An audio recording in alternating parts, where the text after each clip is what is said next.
Dear friends, stop വാച്ചിൻ്റെ പുതിയ വീഡിയോയിലേക്ക് എല്ലാവർക്കും സ്വാഗതം. ഒഡീഷയുടെ തലസ്ഥാനമായ ഭുവനേശ്വറിലെ ഏതാനും മഹാക്ഷേത്രങ്ങളെക്കുറിച്ചാണ് ഇന്നത്തെ വീഡിയോ. ഒരു കാലത്ത് ഭുവനേശ്വർ ക്ഷേത്രനഗരം എന്ന പേരിലാണ് അറിയപ്പെട്ടിരുന്നത്. വലുതും ചെറുതുമായ ഏകദേശം 3500ഓളം ക്ഷേത്രങ്ങൾ ഉണ്ടായിരുന്നത്രേ ഒരു കാലത്ത് ഇവിടെ. 2 ദിവസത്തെ ഞങ്ങളുടെ താമസത്തിനിടയിൽ ഈ ചെറിയ ചുറ്റളവിൽ എത്രയെത്ര ക്ഷേത്രങ്ങളാണ് കണ്ടത് എന്നത് അത്ഭുതപ്പെടുത്തുന്ന ഒരു കാര്യമാണ്. ഭുവനേശ്വറിലെ ഏറ്റവും വലിയ ക്ഷേത്രമായ ലിംഗരാജ ക്ഷേത്രത്തെക്കുറിച്ച് ഞാനൊരു വീഡിയോ ചെയ്തിരുന്നു. കാണാത്തവർക്ക് വേണ്ടി അതിൻ്റെ ലിങ്ക് ഡിസ്ക്രിപ്ഷനിൽ കൊടുക്കുന്നുണ്ട്. ക്ഷേത്രത്തിന് അടുത്തു തന്നെയുള്ള ബിന്ദുസാഗർ തടാകത്തിനോട് ചേർന്നാണ് അനന്തവാസുദേവ ക്ഷേത്രം എന്ന മറ്റൊരു വലിയ ക്ഷേത്രം. ഞങ്ങൾ കണ്ട ഒരേയൊരു വിഷ്ണു ക്ഷേത്രമാണ് എന്ന പ്രത്യേകത ഇതിനുണ്ട്. ഞങ്ങൾ അവിടെ എത്തിയത് ഉച്ചയൂണിൻ്റെ സമയത്തായിരുന്നു. ഹോട്ടലിലെയൊക്കെ പതിവ് പോലെ പണം വാങ്ങി ഭക്ഷണം കൊടുക്കുന്ന ഒരു രീതിയാണ് ക്ഷേത്രത്തിലെ അടുക്കളയിൽ കണ്ടത്. നമ്മുടെ നാട്ടിൽ പ്രസാദൂട്ട് എന്നാൽ ഫ്രീ ആയിട്ടുള്ളൊരു ഇടപാടാണല്ലോ. അതുകൊണ്ട് ഒരല്പം അത്ഭുതം തോന്നാതിരുന്നില്ല. വിശാലമായ പച്ചപ്പുൽത്തകിടിയിൽ അവിടെവിടെയായി തണൽ മരങ്ങൾ. ഒന്നല്ല 3 ക്ഷേത്രങ്ങളാണ് ഈ കോമ്പൗണ്ടിലുള്ളത്. മുക്തേശ്വർ, പരശുരാമേശ്വർ, സിദ്ധരാമേശ്വർ.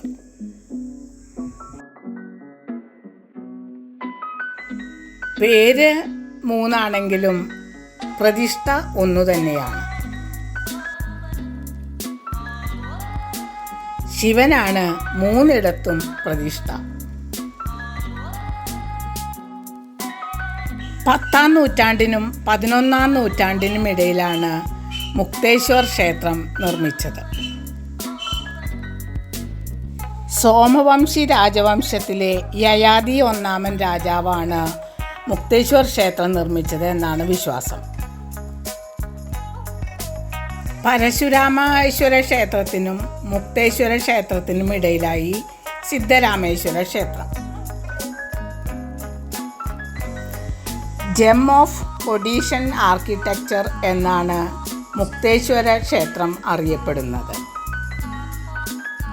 കമാനാകൃതിയിലുള്ള പടിപ്പുര, തോരണ എന്നാണ് അറിയപ്പെടുന്നത്. അത് മുക്തേശ്വർ ക്ഷേത്രത്തിൻ്റെ ഒരു പ്രത്യേകതയാണ്. ഭുവനേശ്വറിൽ ഞങ്ങൾ കണ്ട മറ്റു ക്ഷേത്രങ്ങളിൽ ഈ രീതിയിലുള്ള പടിപ്പുര കണ്ടില്ല. കലിംഗ ശില്പനിർമ്മാണ രീതിയുടെ ആരംഭഘട്ടത്തിലാണ് ഈ ക്ഷേത്രം നിർമ്മിക്കപ്പെട്ടത്.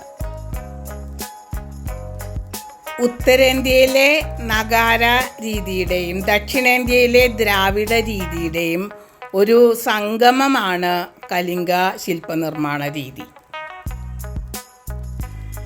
പരശുരാമേശ്വര ക്ഷേത്രത്തിൻ്റെ മുന്നിലാണ് നമ്മളിപ്പോൾ നിൽക്കുന്നത്. ഒരു സംഘം പൂണൂൽധാരികൾ മുറ്റത്ത് തണൽപ്പാട്ടിലിരുന്ന് ഭക്ഷണം കഴിക്കുകയാണ്. നമ്മുടെ നാട്ടിൽ വെറുതെ മുറ്റത്തിരുന്ന് ഇതുപോലെ ഭക്ഷണം കഴിക്കുന്ന രംഗം ഒന്ന് ആലോചിച്ച് നോക്കി. ഏതാണ്ട് മുഴുവനായി തന്നെ ക്ഷേത്രങ്ങളിലെ പ്രതിഷ്ഠ ശിവനാണ്. എന്നാൽ ശിവന്റെ വാഹനമായ നന്ദികേശ്വരനെ എവിടെയും കണ്ടില്ല.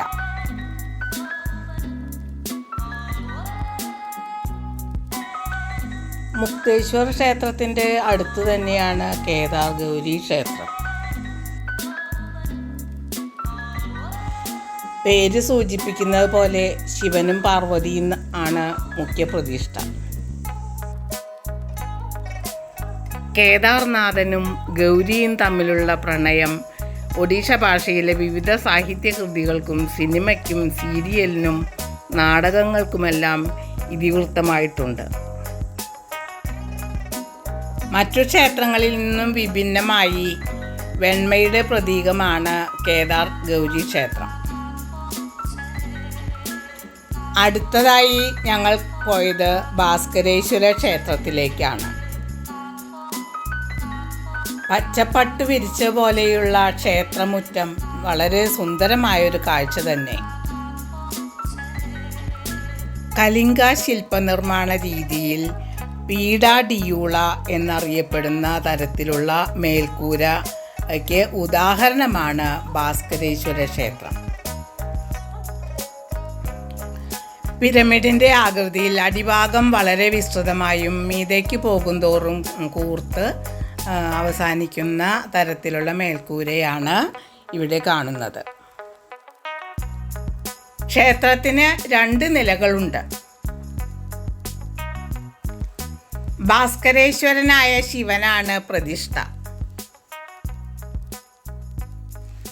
9 അടി ഉയരമുള്ള ലിംഗമാണ് ശ്രീകോവിലിലെ പ്രതിഷ്ഠ. വൃഹലിംഗം എന്നാണ് ഇതറിയപ്പെടുന്നത്. 2 നിലകളിൽ നിന്ന് നോക്കിയാലും പ്രതിഷ്ഠ കാണാം. ഈ ലിംഗം പ്രതിദിനം വളരുന്നു എന്നാണ് പ്രാദേശികമായിട്ടുള്ള ഒരു വിശ്വാസം. 4 വശത്തേക്കും തുറക്കുന്ന വാതിലുകൾ ഈ ക്ഷേത്രത്തിൻ്റെ പ്രത്യേകതയാണ്. ഗണപതി, സുബ്രഹ്മണ്യൻ, പാർവതി തുടങ്ങിയ ഉപദേവതകളും ക്ഷേത്രത്തിലുണ്ട്. 12-ാം നൂറ്റാണ്ടിൽ ഗംഗാ സാമ്രാജ്യത്തിൻ്റെ ഭരണകാലത്താണ് ഭാസ്കരേശ്വര ക്ഷേത്രം നിർമ്മിക്കപ്പെട്ടിരിക്കുന്നത്.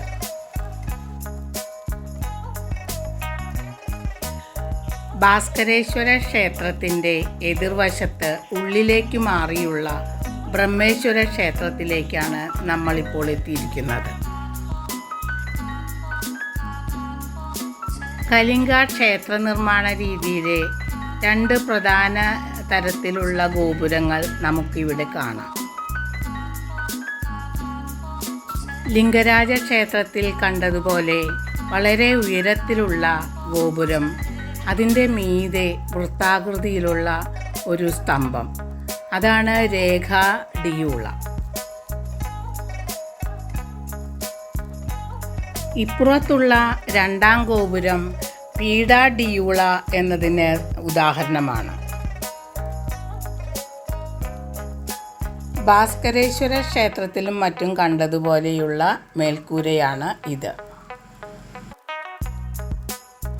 പ്രധാന ഗോപുരത്തിൻ്റെ വിമാനത്തിന് 18.96 മീറ്ററാണ് ഉയരം.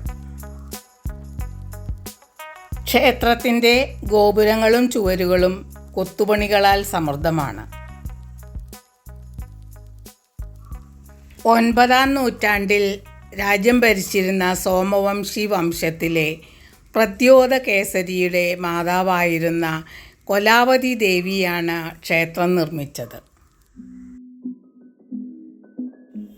ദേവി ക്ഷേത്രത്തിലേക്ക് നിരവധി സുന്ദരികളെ നൽകിയതായി രേഖകളിൽ നിന്ന് തെളിയുന്നു. ഇവിടെയും ദേവദാസി സമ്പ്രദായം നിലനിന്നിരുന്നു എന്നതിൻ്റെ തെളിവായിരിക്കാം അത്. 4 മൂലകളിലായി 4 ഉപക്ഷേത്രങ്ങൾ. ബ്രഹ്മേശ്വരനായ ശിവനാണ് മുഖ്യപ്രതിഷ്ഠ.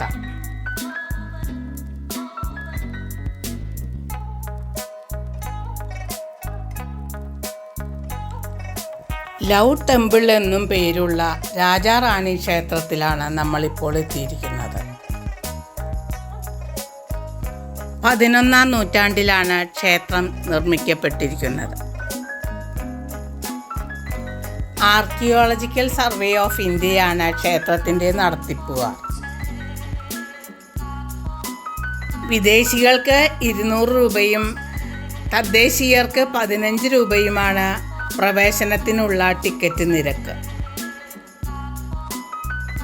ജഗൻമോഹന എന്നറിയപ്പെടുന്ന മുഖ്യ ശ്രീകോവിലിനുള്ളിൽ പ്രധാന വിഗ്രഹം മിസ്സിംഗ് ആണ്. ചുവരുകളിലെ കൊത്തുപണികളിൽ നിന്നും ഇത് ശിവക്ഷേത്രമായിരുന്നു എന്നാണ് അനുമാനിക്കാൻ കഴിയുന്നത്. രാജാറാണി പേര് സൂചിപ്പിക്കുന്നത് പോലെ രാജാവിൻ്റെയും റാണിയുടെയും ക്ഷേത്രമല്ല.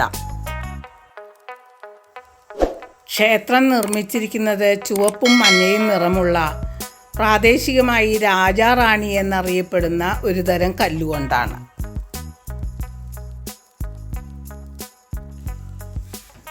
എന്തോ ഒരു വിശേഷപ്പെട്ട ചടങ്ങ് നടക്കാൻ പോകുന്നുണ്ട്. ക്ഷേത്രത്തിൻ്റെ ഗോപുരത്തിലും ചുറ്റുമുള്ള കോമ്പൗണ്ടിലുമെല്ലാം അതിനുള്ള ഒരുക്കങ്ങൾ നടക്കുന്നുണ്ട്. മറ്റ് പല ക്ഷേത്രങ്ങളിലും കണ്ടതുപോലെ ഇവിടെയും അതെ, വളരെ മനോഹരവും വിശാലവുമായിട്ടുള്ള ഒരു കോമ്പൗണ്ടിലാണ് ക്ഷേത്രം നിലകൊള്ളുന്നത്.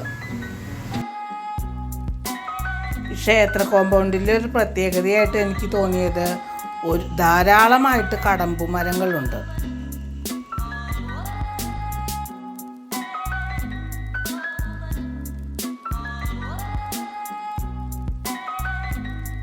പല പരിപാടികൾക്കും വാടകയ്ക്ക് കൊടുക്കുന്ന ഒരിടമാണത്രേ ഈ ക്ഷേത്ര കോമ്പൗണ്ട്. വീഡിയോ നിങ്ങൾക്ക് ഇഷ്ടപ്പെട്ടിരിക്കുമെന്ന് കരുതുന്നു. ലൈക്ക് ചെയ്യാനും കമൻറ്റ് ചെയ്യാനും ഷെയർ ചെയ്യാനും മറക്കരുത്. ചാനൽ സബ്സ്ക്രൈബ് ചെയ്യാത്തവർ ഒന്ന് ചെയ്യുകയും വേണം.